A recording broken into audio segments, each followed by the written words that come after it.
Visoms mažų vaikų mamoms šis vaizdo įrašas skirtas jums. Šiandien noriu papasakoti, kaip teisingai išsirinkti pirmasias basutes vaikui. Dar dažnai girdime nuomonę, kad mažiems vaikams būtinai reikia basučių su uždaru priekiu. Kadangi laukia jau šilta ir prasideda basučių sezonas, ši tema tampa ypač aktuali.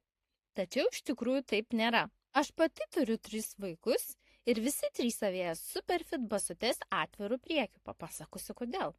Pastebėjau, kad atviro priekio basutės, bent jau kalbant apie tam tikrus modelius ir prekės ženklus, šiuo atveju Superfit, dažniausiai būna siauresnės. Mano vaikų pėdutės buvo gana siauros, todėl šie modeliai jiems labai tiko. Todėl noriu pabrėžti vieną svarbų dalyką. Svarbiausia ne tai, ar basutės yra atviros ar uždaros priekis. Svarbiausia, kad jos tinkamai priglūstų prie vaiko pėdos. Pėda neturėtų vaikščioti basutės viduje. Būti stabiliai laikoma, kad einant neslystų ir nejudėtų į šonus.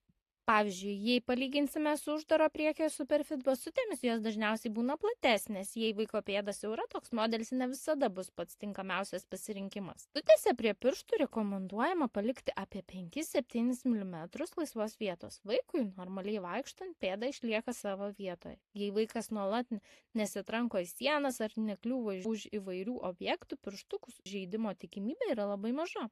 Žinoma, įvairių situacijų pasitaiko. Pavyzdžiui, vaikas gali šliaužti asfaltu ar aktyviai žaisti ant šiurkštesnių paviršių. Mano vaikai taip pat tai darė, tačiau nei vienas nesusižeidė pirštukų. Todėl pagrindinė mintis yra labai paprasta. Pėda turi jausti stabiliai ir patogiai. Tai ar basutės yra atviro ar uždaro priekiu yra kur kas mažiau svarbu.